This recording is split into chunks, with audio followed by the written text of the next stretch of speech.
is cooking.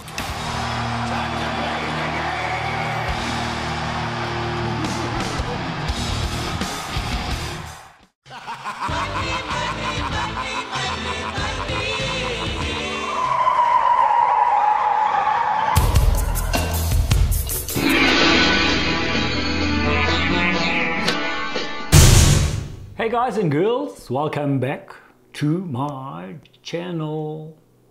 So, what are we going to do today?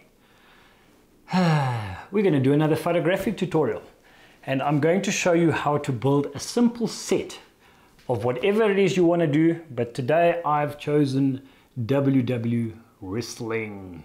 So, what you're going to need for your wrestling sort of scenario is a whole whack of goodies.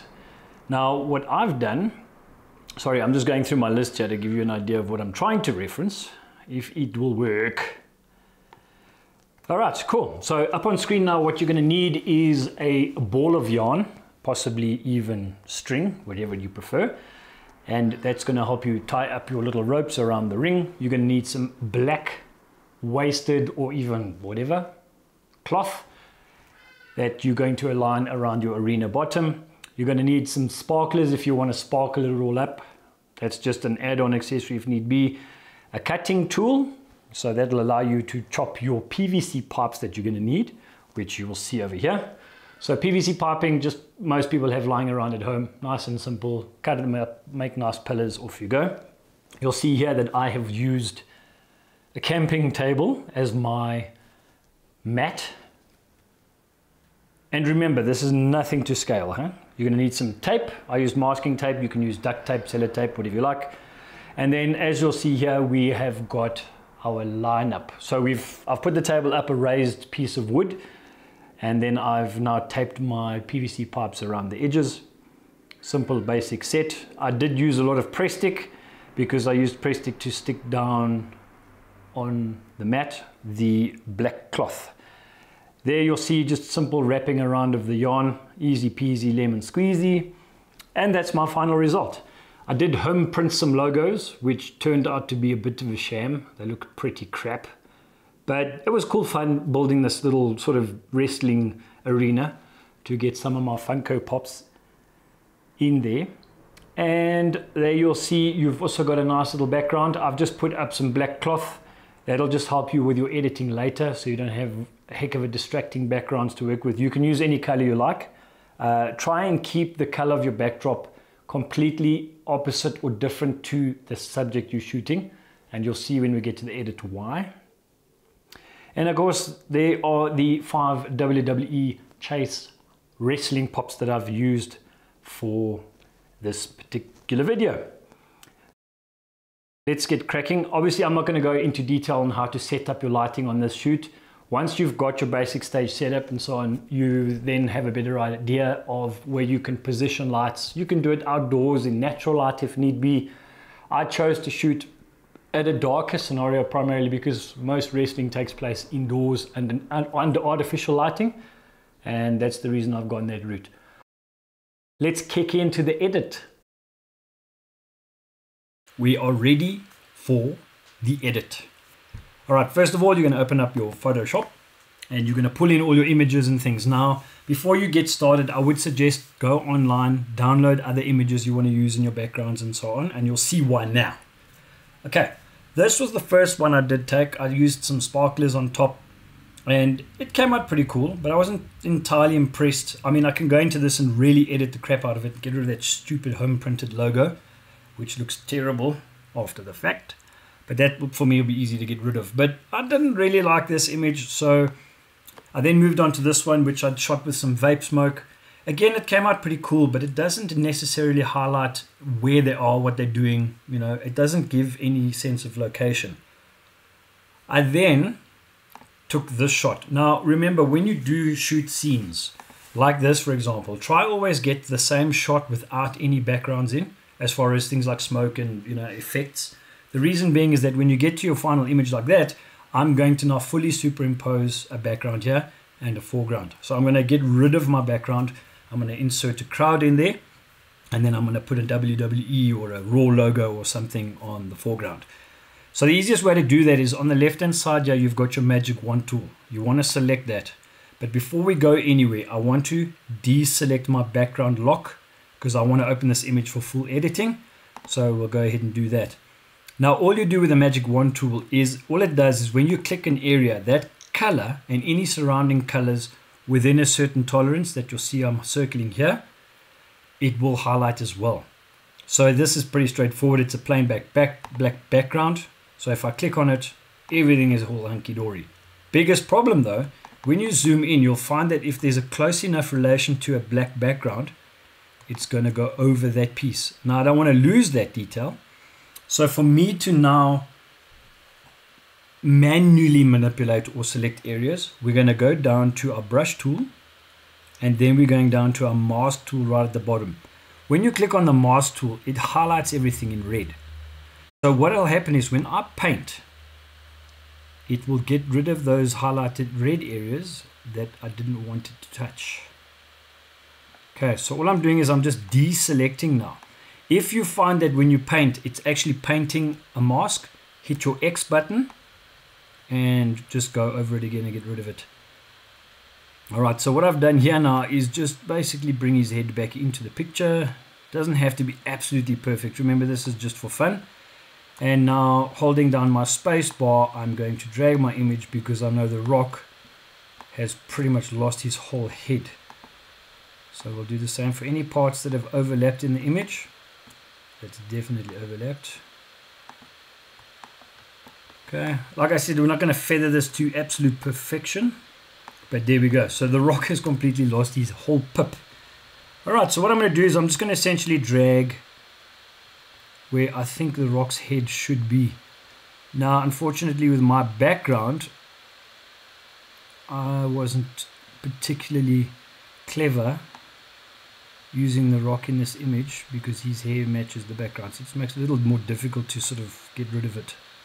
But all I'm doing here is like a normal paintbrush in real life. I'm just painting out where I think his head sits. Again, remember, this doesn't have to be absolutely perfect. Because his head is black, he's going to blend in quite nicely anyway with the background. Alright, that's cool. I'm happy with that. Now we're just going to get rid of all of this. Quick way to delete stuff is to click there, hold shift, click, click, hold shift. And the reason what it's doing is just deleting in a straight line. Okay. While we're here, just a quick one. If you've got little spots on your Funko Pop like this one has here, you can manipulate them out quite easily. There's a little healing brush tool. If you select spot healing brush, all you have to do is go there and click. Oh, sorry, let's get rid of the mask. And remember, we've now selected, okay, let's not do that yet. We'll get back to that now. Okay, so now we've highlighted an area we don't want anymore. We're actually going to put a crowd of people in the background. So you can hit your delete button. Now, the first thing you're going to do here is you're going to hit your shift command I if you're on Mac. What that's doing is it's inversing my selection. So now everything that's selected is the ropes and my Funko Pops. And the reason I'm going to do that now is simple. Alright, I'm going to click on my select tool and I'm going to go to layer, new layer, layer, new layer via copy. And it's going to create a new layer over here. And the reason is very straightforward. When I get my background, so I've taken this image online of a crowd of people. I'm going to bring that into my image now. I'm going to drag and drop. But you'll notice it's taking preference over the image. So all I do here is I hit on my layer, scroll down to where you have a range, and I'm going to say send to back. So that takes the image and puts it behind where I've deleted my background. Now, of course, it's starting to look sort of okay, but that's definitely a background that's too bright. So we'll go to layer, to image, adjustments, brightness and contrast, and just simply bring our brightness right down. And I'm going to bring my contrast up because that's usually kind of an arena effect. Brightness can go down even a bit more. And we'll hit OK. Problem is now, how do we get this background in the blank space over here? All you do is, while this is highlighted, hit your Command J. It's going to create a copy of that layer. And I'm just simply going to drag across to where you see the seam lines on your image. You don't want it to overlap or cut people's faces, so try and find around about the best spot. So that should be fine. Try again. Okay, so I'm kind of happy with that crowd in the background. Now if we go and zoom right in, you can start seeing the draw line there. There are easy ways to get rid of it. I could essentially just click on the right hand side image and then use my little delete tool over here, so my eraser. And what I can do is, just where there's some harsh lines, is just get rid of that sort of common line that you see. So you see what I'm really doing is I'm just kind of deleting away.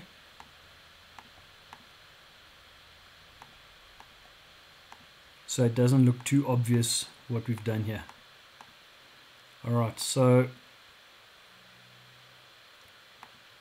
again, this is all for fun. This is really not going to be scrutinized for anything.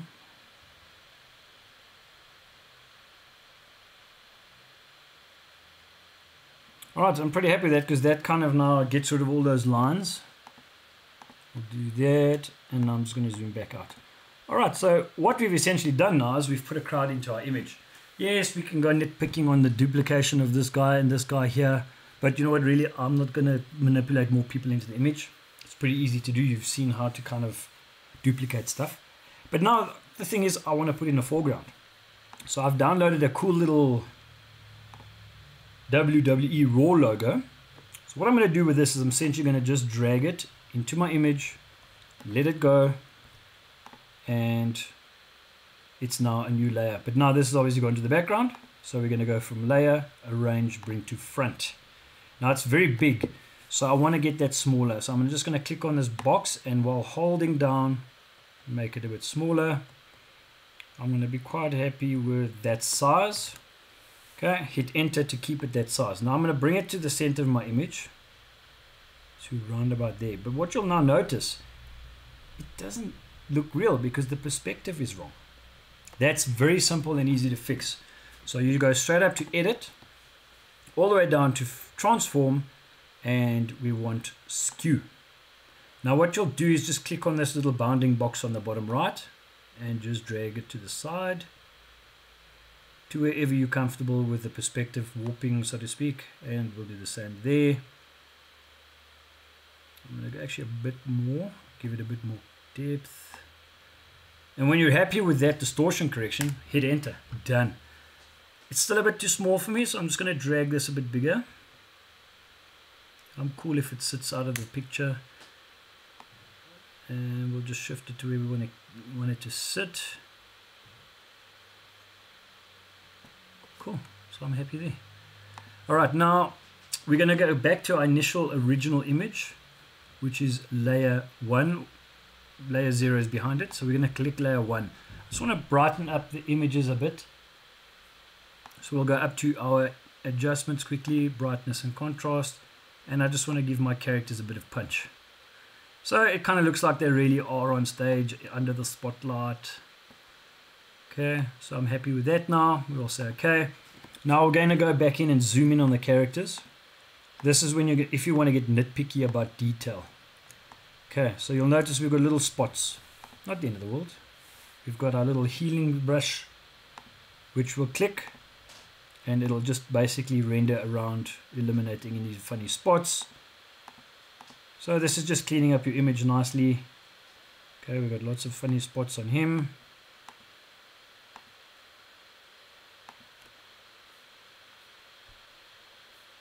Okay, I'm pretty happy there's no more blemishes anywhere really. Yeah. Okay, click that one, and we're done. So we're just going to zoom out to our image, and that's our final result.